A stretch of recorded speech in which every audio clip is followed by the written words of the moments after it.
বিরতির পর স্বাগত। বাংলাদেশের গোপালগঞ্জে যে হত্যালীলা চলে, সে হত্যালীলার চক্রান্তে নাকি রয়েছে নয়াদিল্লি। ঠিক এই দাবি, এই অভিযোগই করল এনসিপি। প্রকাশ্যে বাংলাদেশের নয়া রাজনৈতিক দলের ভারত বিদ্বেষী কথা। এনসিপির ভারত বিরোধী বিবৃতির সত্ত্বেও মুখে কেন তালা শান্তির জন্য নোবেল জয়ী ইউনূসের? কেয়ারটেকার ইউনূস কেন কিছু বলছে না এই বিষয়টায়? ভারতকে নিয়ে এইভাবে কুরুচিকর মন্তব্য, ভারতকে নিয়ে এই ধরনের মন্তব্যের বিরুদ্ধে কেন চুপ রয়েছেন ইউনূস? তবে কি গদির লোভ?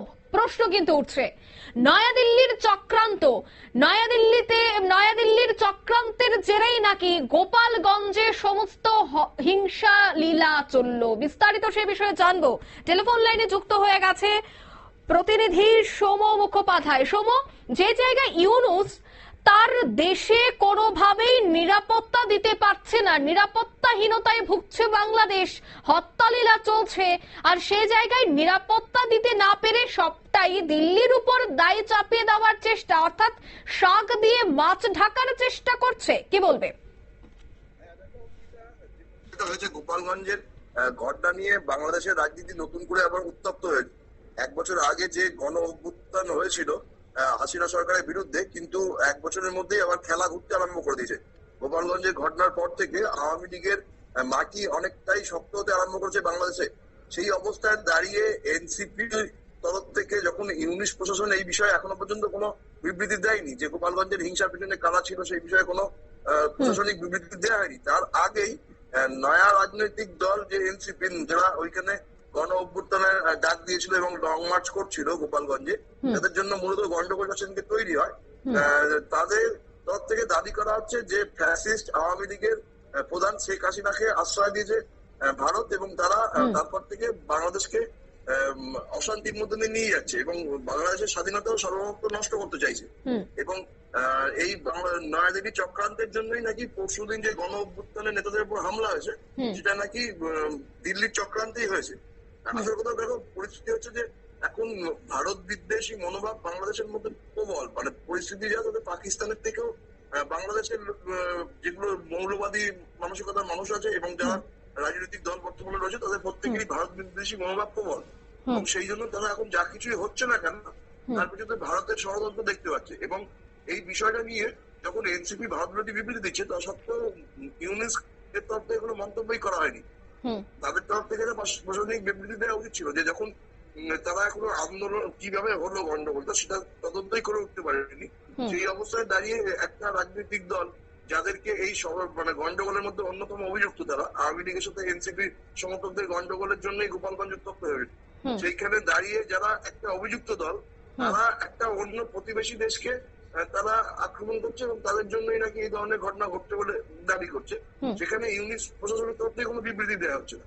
এটা আসলে মানে মৌলবাদীদের চাপে যে ইউনিস পুরো নত এবং নিজের ক্ষমতা ধরে রাখার জন্য যে এই কাজ করছে, এটা প্রতি মুহূর্তেই স্পষ্ট হয়ে যাচ্ছে। অঙ্কিতা, অন্যদিকে এনসিপির যারা নেতৃত্বরা রয়েছেন, তারা এইভাবে ভারত বিরোধী স্লোগান তারা দিচ্ছেন, তারা ভারতের বিরুদ্ধে চক্রান্তের অভিযোগ আনছেন। তারা কি জানেন যে বিদ্যুতের নিচে বসে এই বার্তাটি দিচ্ছে, সে বিদ্যুৎও ভারতের থেকে তারা পাচ্ছে, ভারত ভিক্ষে দিচ্ছে? যে মাইকের সামনে দাঁড়িয়ে এই বার্তাটুকু দিচ্ছেন, সে লোহাটা পর্যন্ত ভারত থেকে যায়, সে বিষয়টা কি জানে সেই দেশের নাগরিকরা, এনসিপির নেতৃত্বরা? এই যে এক প্রকার বাংলায় একটা কথা রয়েছে, মূর্খের রাজ্যে বসবাস। তবে কি বাংলাদেশ মূর্খের দেশে বসবাস করছে, যার জন্য এই নয়াদিল্লির দিকে আঙুল তুলছে? কি বলবে? দেখো, বিষয়টা হচ্ছে যে বাংলাদেশের মতো বেইমান দেশ, মানে ভারত যেভাবে তাদের সাহায্য করেছে, সে মতো বলতে গেলে বাংলাদেশের জনক হচ্ছে ভারতই। কারণ ভারত যদি না থাকতো, তাহলে ৭১-এর যুদ্ধে বাংলাদেশের পক্ষে কোনোভাবেই নিজেদের নতুন করে দেশ হিসেবে আত্মপ্রকাশ করার সুযোগ ছিল না। কিন্তু তা সত্ত্বেও প্রতি মুহূর্তে মৌলবাদীদের মদতে এবং বেসিক্যালি ইসলামিক মানসিকতার উগ্রবাদী যারা, তাদের এই ব্যক্তিত্বে এটা চলে এসছে। কিছুটা সময় শেখ হাসিনা যখন সরকারে ছিল, সেই সময়টা কিছুটা হলেও পরিস্থিতি অনুকূল ছিল ভারতের পক্ষে, কিন্তু যখনই অন্য কোনো সরকার বাংলাদেশে এসছে মৌলবাদী নিয়ন্ত্রণ পুষ্ট, তারাই ভারতের সাথে বিরোধিতা করে গেছে। এবং ভারত জন্ম দেওয়া সত্ত্বেও, সে বলতে গেলে যেমন বাবা জন্ম দিয়েছে, কিন্তু ছেলে বাবাকেই বাড়ি থেকে বার করে দিচ্ছে, যে ঘটনা ঘটেছে বাংলাদেশ আগাগোড়াই তাই করে আসছে। এবং বর্তমানে বাংলাদেশের ভারত বিদ্বেষ মনোভাব সব থেকে চরমে রয়েছে। মানে পাকিস্তানও যতটা শত্রু, বাংলাদেশের যদি সোশ্যাল মিডিয়া দেখো তাহলে তুমি বুঝতে পারবে যেভাবে ভারতের প্রত্যেকটা ঘটনার ক্ষেত্রে বাংলাদেশের মানুষ রিয়াক্ট করে, তাতে বাংলাদেশের ভারত বিদ্বেষী মনোভাব বর্তমানে প্রবল। আর সেটাকে কাজে লাগিয়ে প্রত্যেকটা রাজনৈতিক দল চাইছে ক্ষমতা দখল করতে। আর তাই জন্যই এনসিপিও এই গোপালগঞ্জের গন্ডগোলের জন্য নয়াদিল্লিকেই দায়ী করছে। অঙ্কিতা, ধন্যবাদ শুভ। অর্থাৎ আবারও কিন্তু ভারতকে এই গোটা ঘটনার জন্য দায়ী করেছে এনসিপি। এনসিপি তার জন্য দায়ী করলেও নোবেল জয়ী ইউনূস তো শিক্ষিত মানুষ, তিনি তো জানেন গোটা বিষয়। তিনি কেন মুখে কুলু পেটেছেন? তিনি কেন এই বিষয়টা নিয়ে কোনো ধরনের মুখ খুলছেন না? তবে তিনিও কি ইতিহাস জানেন না? তবে একবার ইউনূস বাবু ইতিহাসের পাতা একটু উল্টে দেখুন যে কি করেছে ভারত, কিভাবে বাংলাদেশের মতো একটি দেশ জন্ম হয়েছে পৃথিবীতে। সে বিষয়টার জন্য একটু ইতিহাসের পাতা অবশ্যই খুলে দেখা প্রয়োজন। যদি আপনি ইতিহাস জানতেন তবে হয়তোবা এনসিপির এই বক্তব্যের পর আপনার কোনো ধরনের বক্তব্য আমরা দেখতে পেতাম।